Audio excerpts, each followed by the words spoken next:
Hola, buenos días hermanos. Vamos a meditar un versículo. Hoy vamos a ver San Mateo capítulo 14, versículo 25.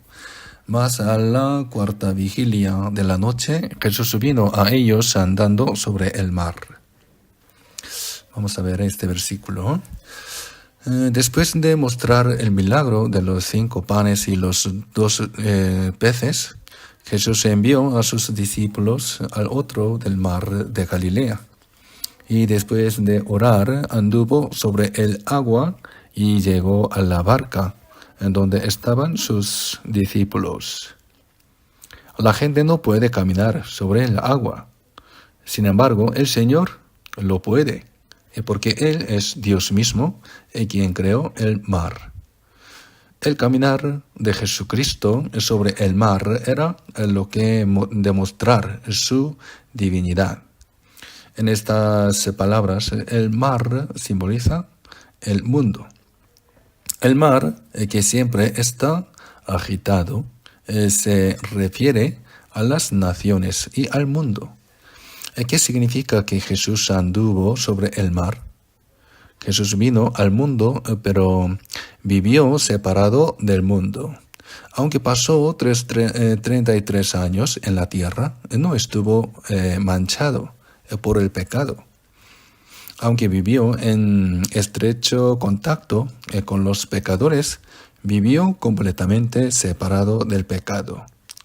La imagen de Jesucristo, que vivía en este mundo distinto del pecado, nos enseña que los cristianos salvos también deben vivir una vida distinta del pecado. La vida del Señor mientras estuvo en este mundo es un modelo que los cristianos salvos deben imitar. Todo aquel que se salva quiere parecerse al Señor. Pedro también, Pedro que vio a Jesús caminando sobre el agua, le dijo a Jesús: Señor, si eres tú, manda que yo vaya a ti sobre las aguas. Jesús permitió a Pedro andar sobre el agua. Y le dijo: ven. Y descendiendo Pedro de la barca, andaba sobre las aguas para ir a Jesús. Pedro, que escuchó las palabras de Jesús, las obedeció y saltó de la barca.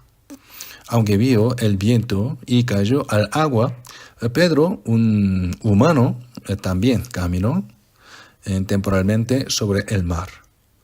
Este es un incidente que muestra que los cristianos salvos, es decir, los cristianos nacidos como hijos de Dios, pueden vivir separados del mundo.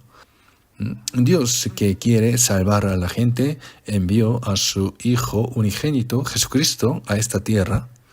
Jesús es quien salva a la gente del pecado.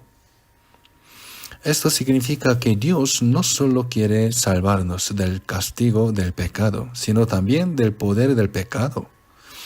Por la muerte de Jesucristo en la cruz, somos salvos del castigo del pecado.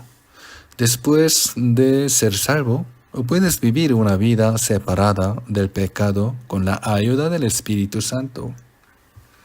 Y cuando el Señor regrese, salvará a nuestros cuerpos. Nuestro cuerpo resucitado será un cuerpo apartado del pecado. Dios quiere que nosotros, los salvos, vivamos una vida separada del pecado mientras vivamos en este mundo. Y Él nos ayuda a vivir de esa manera. En la noche antes de ser crucificado en la cruz, Jesús oró a Dios Padre esto. San Juan capítulo 17. No ruego que los quites del mundo, sino que los guardes del mal. No son del mundo, como tampoco yo soy del mundo. Así como Jesús vivió separado del pecado, es la voluntad del Señor que los cristianos también estén separados del pecado. Los cristianos y el mundo no pueden mezclarse como el aceite y el agua. Debemos tener eso en cuenta. Vamos a pensar en una cosa más. Pedro, que estaba mirando a Jesús, caminó sobre el agua, pero cuando vio el viento, cayó a la agua.